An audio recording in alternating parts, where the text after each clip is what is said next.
네, 장하나입니다. 저는 그 하수 슬러지 관련해서 일단은 저희 자원순환국장님한테 좀 질문을 직접 해보고 싶습니다. 네, 안녕하십니까? 예. 자원순환국장입니다. 제가 올해부터 런던 협약에 따라가지고 예. 해양 투기가 안 되고 있지 않습니까? 하수 슬러지가요. 예, 하슬러지, 네, 그렇습니다. 네네. 그리고 지금 받았던 예상 결산 요 보고서에 따르면 현재도 일일 한 거의 3천여 톤의 미처리량 하니까 민간기관에 위탁하는 분량들이 나오고 있더라고요. 예, 죄송합니다. 하슬러지 부분은 상하수 국장 소관상. 아, 그렇습니까? 아, 네. 제가 몰랐습니다. 네, 그럼 다른 분이 나와주시죠. 상하수도 정책관입니다. 네, 지금 방금 말씀드린 거 이어서 하자면 하루에 3,000톤 가량의 하수 슬러지가 미처리돼서 민간 부분에 위탁되고 있는 게 맞습니까? 처리를 민간에 위탁해서 처리를 하고 있습니다. 네네. 그러면 그게 하루 비용이 한 어느 정도 되는 거지요? 위탁이 훨씬 더 비싼 걸로 알고 있는데.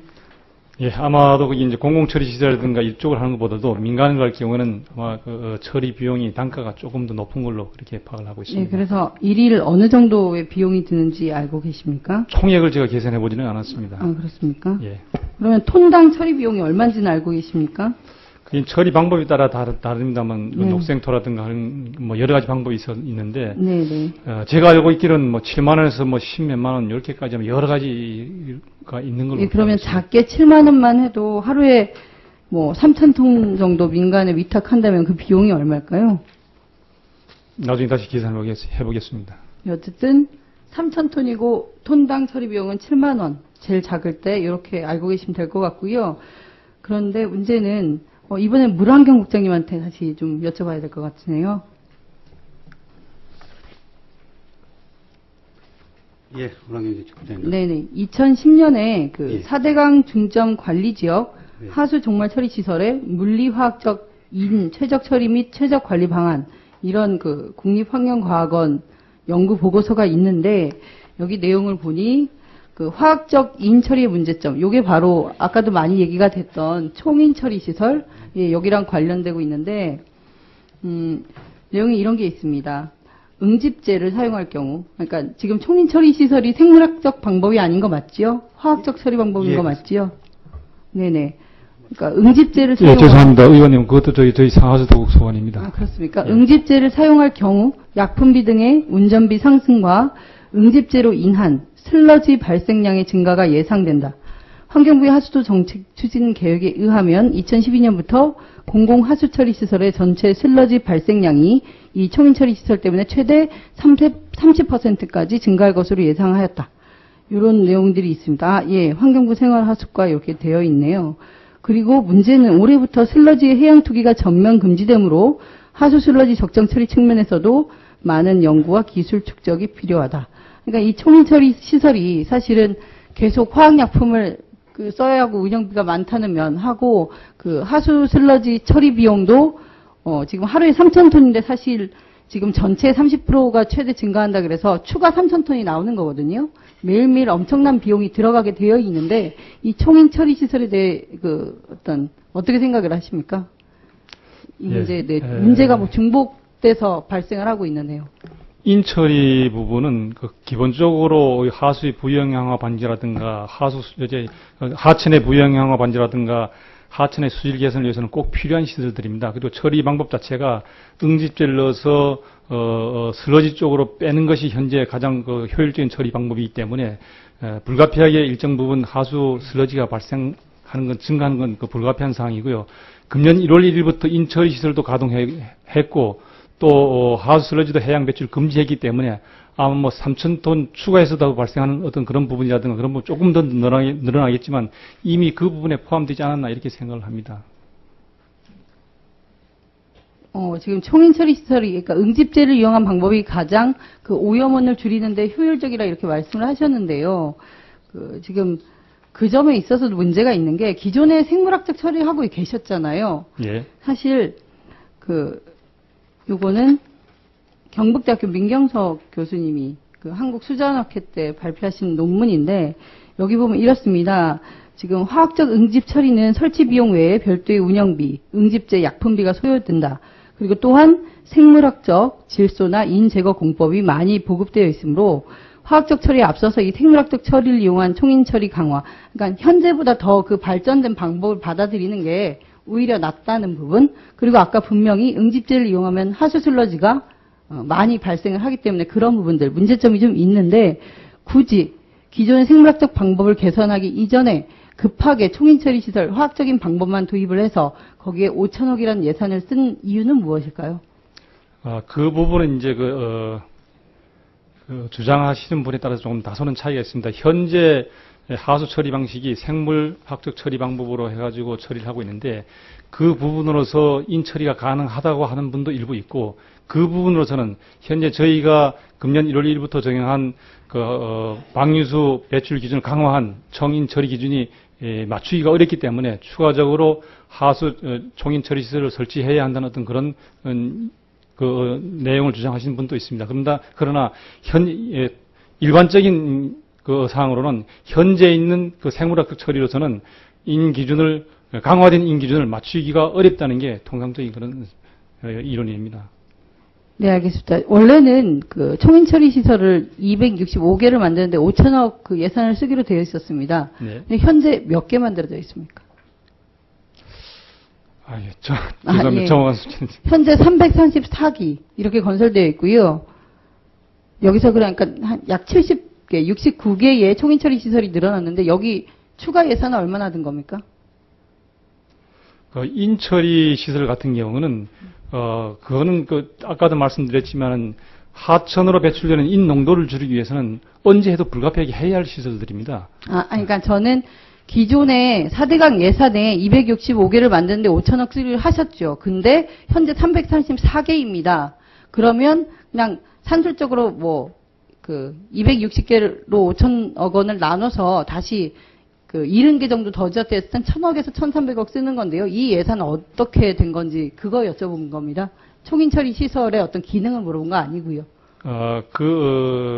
처리 비용은 처리 용량에 따라서 차이가 많기 때문에 그런 이제 산술적으로 더 늘어나는 어떤 그런 계산으로는 좀 어렵고요. 그럼 좀 싼 값에 70개 더 지신 겁니까? 용량이 적으면은 그만큼 처리 비용은 그렇게 산술적으로 계산한 것보다 훨씬 더 줄어들 가능성이 있다는 얘기입니다. 예, 맞습니다. 그건 상식적인 부분인데요. 얼마 더 들었는지는 여기 아시는 분이 없습니까? 그건 제가 별도로 조사해서 다시 보고를 드리도록 하겠습니다. 정말 답답합니다. 그리고 이것도 되게 놀라운 어떤 회의 자료가 하나 있는데 2012년 3월에 낙동강 수계 댐 보등의 연계 운영 협의의 결과 협의회 이런 회의를 하셨더군요. 네. 여기 정말 관련된 정부 부처 공무원분들께서 많이 참여를 하시고 낙동강 수지를 이미 조리 오염을 대비해서 회의를 했는데 여기 재미있는 표현들이 상당히 많습니다. 첫째는 낙동강 하천 환경의 문제 솔직히 답이 없다. 플러싱이라고 댐 방류량 조절하는, 그러니까 희석 방류하는 부분을 8월 11일에 발표하신 낙동강 수질 정수 대책, 여기에는 희석 방류를 좀 주요한 해결책으로 계속 제시를 하셨는데, 여기 보면 플러싱 효과도 도달 시간 등의 문제로 기대치가 낮다는 거, 그리고 낙동강 근본적인 수질 개선 방법은 일정 수량이 하천에 흐르는 것이 최적의 대안이다. 이렇게도 해놓으셨고요. 또 여기도 국립환경과학원의 검토 결과 우리나라 조건에서는 수역 정체가 조류 발생의 원인이다. 또한 오염원 관리 대책만으로도 수질 개선 크게 기대를 못한다. 12년 초에 플러싱 조치 시에 하류부로 오히려 조류가 전이돼서 플러싱은 근원적 해결책이 될 수 없다는 것을 알고 있다. 여기서도 보면 내부적으로 오염원만 잡아서는 해결할 수 없다. 그러니까 총인 처리 시설도 근본 대책이 안 되는 걸 내부적으로 다 파악을 하고 계셨는데요. 이 점에서도 아직까지 총인 처리 시설이 좀 답이라고 생각을 하십니까? 의원님, 그 부분은 제가 그냥 답변을 드리겠습니다. 우리나라 하천은 지금 굉장히 부영양화 상태입니다. 총인 처리 시설을 함에도 불구하고 그 OECD에서 조류가 아주 쉽게 번성하기 그런 좋은 그런 조건을 부영양화 상태를 0.035의 농도로 기준을 하고 있는데 우리나라 모든 하천이 다 높습니다. 그리고 지금 총인 처리 시설을 강화를 했음에도 불구하고 0.2 그러니까 OECD에서 권고하는 것보다도 거의 한 7, 8배 정도가 높은 그런 기준의 상태입니다. 그래서 이 총인 처리 시설을 하는 것과 더불어서 지금 더 중요한 거는 어찌 보면 굉장히 어렵지만 비점 오염원들을 관리하는 흩어져 있는 그 오염원들을 관리하는 노력도 같이 해야 되는데요. 안 되는데요. 기존에 그랬지만 이번에 강화한 기준이 있지 않습니까? 그래서 0.2에서 2, 3, 4 되지 않았습니까? 0.2, 0.3, 0.4까지, 3등급 물까지 네. 강화 잘 하셨는데요. 하지만서도 조류가 이렇게 번성을 한 건 총인처리 시설이 됐으면 좋았죠. 근데 물을 다 가둬놓으니까 안 된다는 거 아닙니까? 그래서 수역 정체가 이번에 그 낙동강 조류 번성한 원인인데도 8월 11일까지도 원인은 강수량 부족, 고온, 일조 시간이 길다 외에 물이 정체되는 부분을 해명을 안 하시잖아요. 이게 환경부에서 얼마나 국민들을 호도하고 있다고밖에 볼 수가 없습니까? 내부 자료에서 끊임없이 물이 흘러야 된다, 보를 열어야 된다 이런 걸 알고 계시지만 열지 못하고 국민들한테는 안심해라. 그리고 놀라운 것은 고도정수 처리 시설로 전번에 뵀을 때 그러면은 식수에는 문제 없다고 하셨죠. 근데 또 어떤 자료에는 이렇습니다.